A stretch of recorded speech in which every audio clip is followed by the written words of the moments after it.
I'm probably going to end up making this into like a 3-parter, as I want to talk about how you talk to yourself and the words you choose.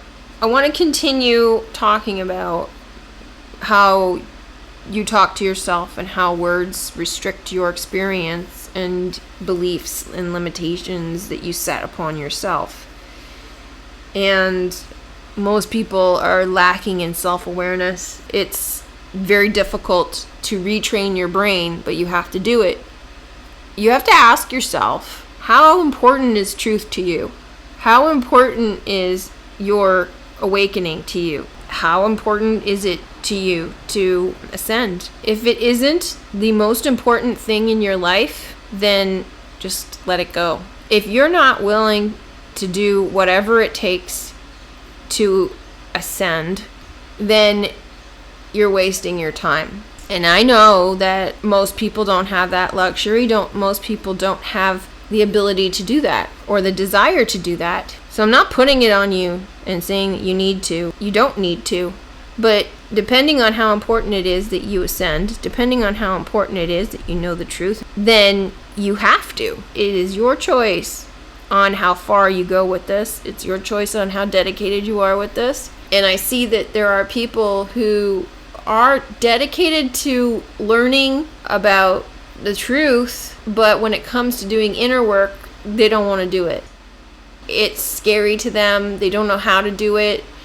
They put up roadblocks, make excuses, and this is why they get caught up in what I call the shill factory, which is the blame game of saying, well, it's the evil elite, it's the Freemasons, it's the Jesuits, it's those people over there that are doing bad things to us, and we have to take them down.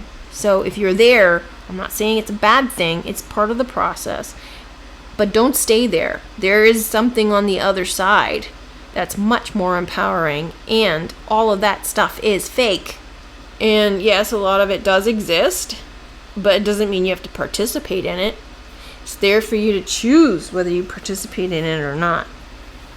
Alright, so you want to move past that. You realize, okay, I don't like being here. I gotta move past this. I want to get out of here. I'm fully committed. Okay, well, if you're at that place, great, let's move on. If you're not, maybe you want to exit out of this talk and not listen until you're ready.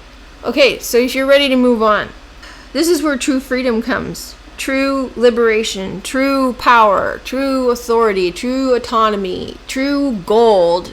You're on the yellow brick road. You're exiting out of Oz. So a lot of the mental blocks that prevent you from moving on. I don't want to do the inner work. Work is a word that I associate with effort. Well, yes, it's going to require effort because you are changing how you think. You have to break down how you think, how you approach your life. First thing you have to do is examine your thoughts. You have to consciously be aware of what you say and what you think and how you act in accordance with what you say and what you think. Your whole purpose here is to reach wholeness, to have integrity, to walk in the courage of your convictions. That is one of the biggest things that you need to do here. And if you are far removed from that, you have a long journey to go. I suggest you get a partner who knows the truth and you work with them together. You help them and they help you. Be their mirror and be supportive and be, encouraging and loving so that you have created a safe space for each other. So there's no judging, there's no judgment whatsoever. You've got to find somebody who understands the power of the word. Start with examining what your thoughts are on a particular subject. The quality of the answers that you get is a direct correlation with the quality of the questions you ask.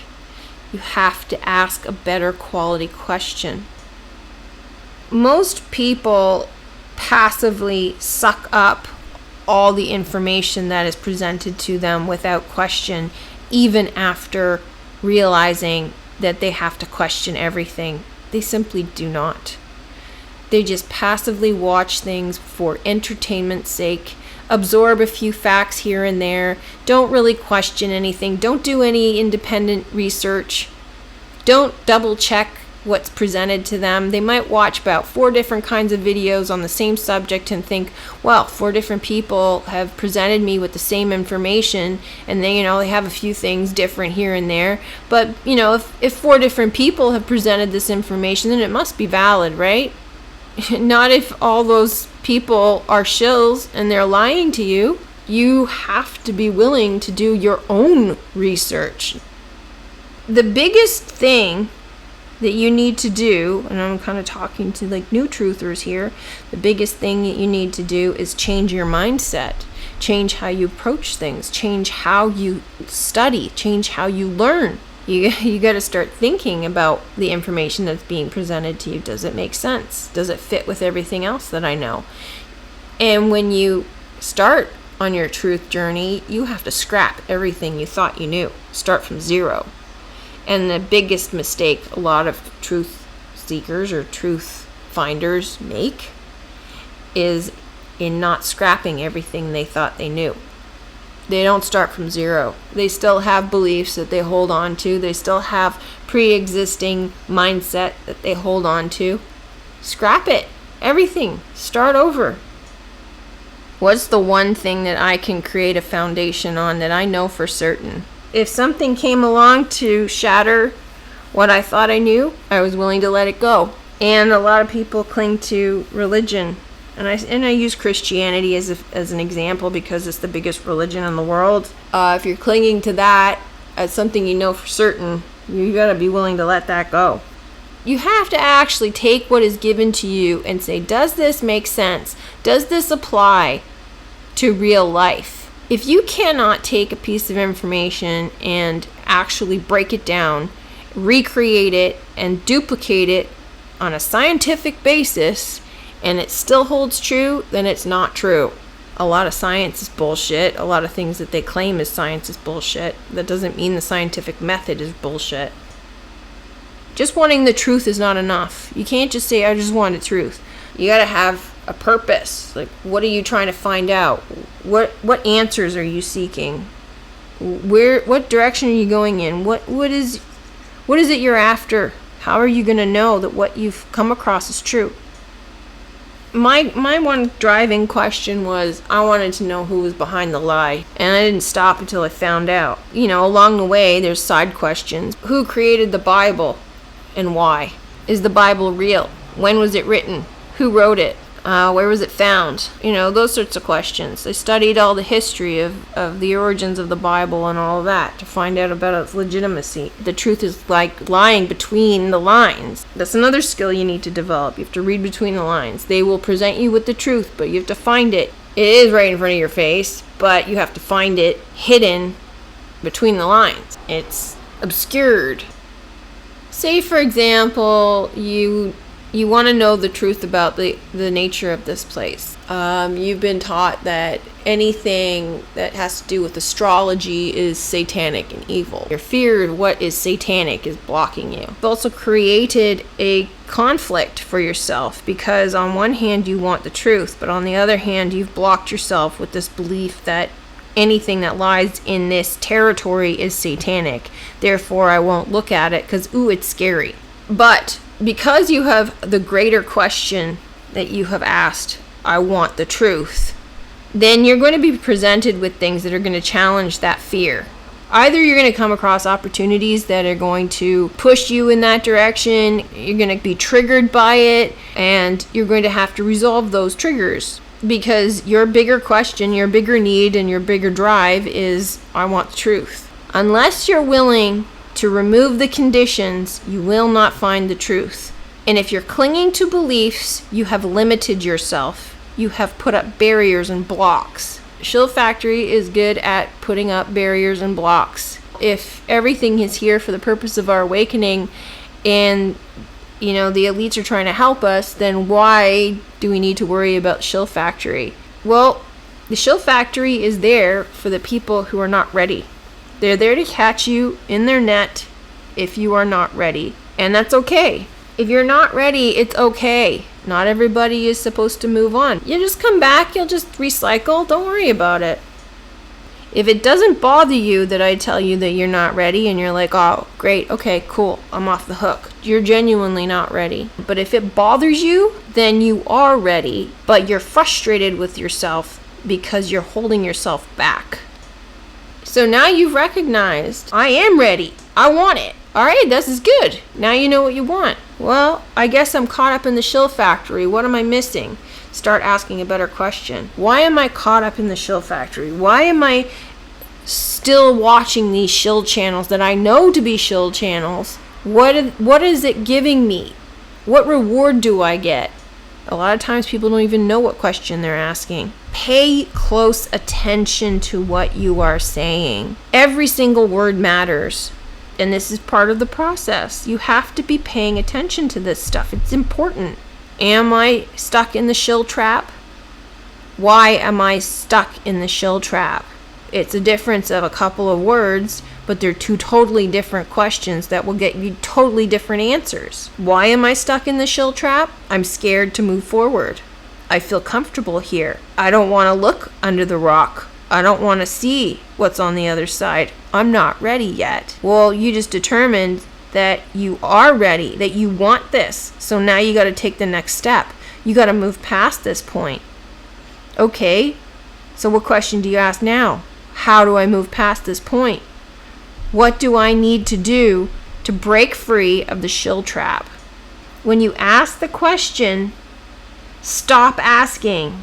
When you ask a question, you've put it out to the universe delivers immediately. If you are not receptive to the answer, you will not hear it.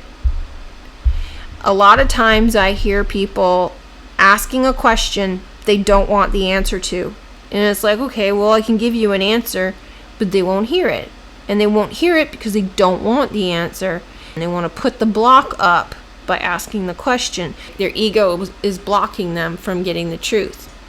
The ego is attached to the physical, and the ego senses its death. It feels the threat. When you awaken, your ego attacks you. It creates all sorts of drama, all sorts of antagonism because it doesn't want to die. It fears its own death because it's attached to the physical. You know, all these demonic attacks, feeling that you're a targeted individual, anything that you feel is attacking you from the outside, people who come and challenge you, they are all moved to come into your experience through the ego that is fighting for its existence. I mean, the satanic entity you could call the ego because it operates out of the lower mind. We've been living in the lower mind, and now we're moving out of it, and it senses a threat. And when the ego is threatened, it attacks. You're your own enemy. If you're asking a question you do not want the answer to, baiting someone who answers the question and goading them into an argument, basically to prove your point, you are not helping yourself. You are your own enemy. Your ego is fighting you. You are fighting yourself. And that is exactly what is going on here. You are fighting yourself throughout your entire life, throughout your entire existence. You are fighting yourself. That's what the Bible is about. That's what every story is about. That is what this life is about. This universe is about. You fighting yourself. And the whole process that we're going through is trying to get you out of that mindset, trying to get you out of fighting yourself. You're defending the lie. You're defending the right to be a victim, the right to be taken hostage, and you're defending your hostage taker, and you're saying, but it exists, but it exists, but it exists, but it exists. Why are you telling me it doesn't exist? I'm telling you it doesn't exist because it doesn't exist. And now you're blaming me, which creates another enemy. You created an enemy by pointing at the person who's trying to set you free. Do you see how this works? Your ego is trying to protect itself, and it fights you to protect itself. Your key to getting out of the ego fight and the ego battle is asking a better question and being receptive to the answer. So once you've asked that question, then ask yourself, am I receptive to the answer? How do you know if you're receptive to the answer? Do you have resistance when somebody gives you an answer? If you're receptive to the answer, you will be open to looking at it. You will discuss it. and you will examine it, and you'll be open-minded about it, and you'll be curious about it, and your blocks and your barriers will be down. You're not going to be defensive about it. Then you can discuss it openly and come to a resolution and come to an answer. But if you are resistant to the answer, you'll get defensive, you'll argue, you'll defend your own opinion, you'll fight, you won't listen, you're not going to learn, you won't grow, you'll just defend your own position. A common block is, I don't get it, I don't get it, I don't get it. Well, you're just telling yourself and you're telling the universe that you don't get it and you won't get it. You don't want to get it. Are you listening to what you're saying? Don't limit yourself. There is pain involved in growth. You will not grow if you don't push your limits. If you restrict yourself and you say, I'm bad at math, or I'm bad at finance, or I don't understand this, or I don't understand that. Yes, we all have our limitations. We all have points where we're not strong at. But when something is this important, something is so important to you, you're not going to allow limitations to prevent you from knowing the truth. You grow, you expand, you empower yourself. You realize that you were wrong. You were wrong about telling yourself that you couldn't understand this stuff, because this is part of who you are. All of this is just remembering who you are, remembering your past, remembering the whole. And so if you open yourself up, instead of closing yourself off and saying, I can't understand this, I don't get it, I don't get it, I don't get it, get it. Change your mindset. Open yourself up to the possibility that you can get it. Open yourself up to the possibility that there's something here that I need to know, and damn it, I'm gonna know it.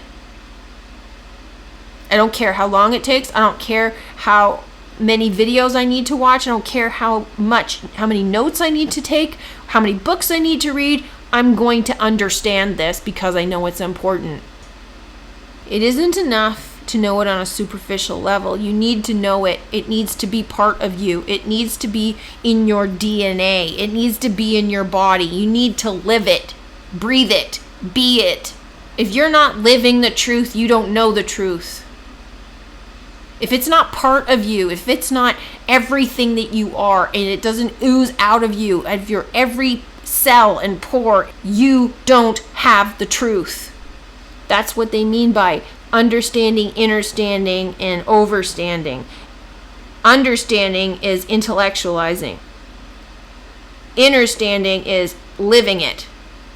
Overstanding is teaching it, explaining it. Anything you want in life, most people ask all the wrong questions. Most people don't know the right questions to ask. They don't even know how to listen to the questions that are being asked in order to answer them.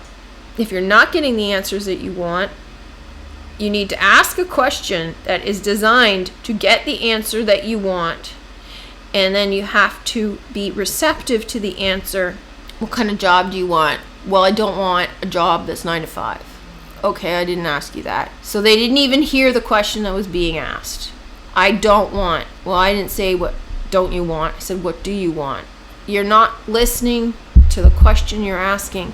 And if you're telling yourself, what kind of job do I want? But most of the time they're asking, why do I hate my job? I hate my job because. Well, it doesn't get you to the solution. It doesn't get you to where you want to go.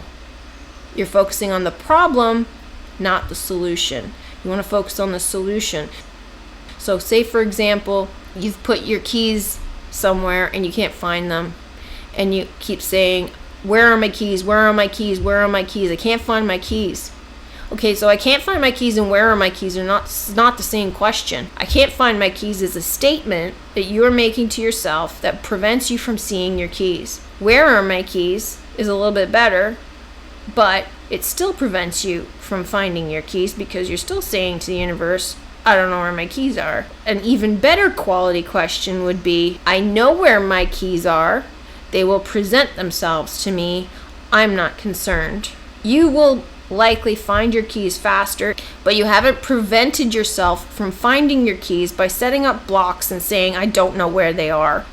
Same with truth. all the questions that you ask, they could be preventing you from finding the truth, preventing you from accepting the answer, being open to the answer. Keep changing the question until it gives you the answer that you want. Be receptive to the answer. It is tedious at first. It is hard work at first because you're retraining your brain. But that's what truth is all about. You have to change how you think. That was my purpose for this whole conversation, was to hopefully help you through the block of getting from the duality into the new mind, so that you free yourself from this back and forth chatter of nonsense of the duality world. Part of the goal is to get out of that. The other part is to be whole, holy, to heal yourself, to confront your fears. You have to confront your fears. And there is nothing to fear. And so once you go through this fire and you come out on the other side, it is heavenly, easy, light, joyful, and you manifest faster. You see your power immediately. You have effect on people. You don't have that constant fear conflict going on. You can see where we're headed. This world that we're headed into is going to be full of ease and joy, wonder and magic. The conflict that exists in this old world is just going to fade away because we have no need for it anymore. And watching from this perspective is quite amusing, but it's also heartbreaking because you want to help people and they just don't want to be helped. They don't want to hear it. They're not ready to hear it and they don't understand it. I really hope you get through the duality door. So thank you for listening. I hope this helped you. I'll talk to you soon. Bye for now.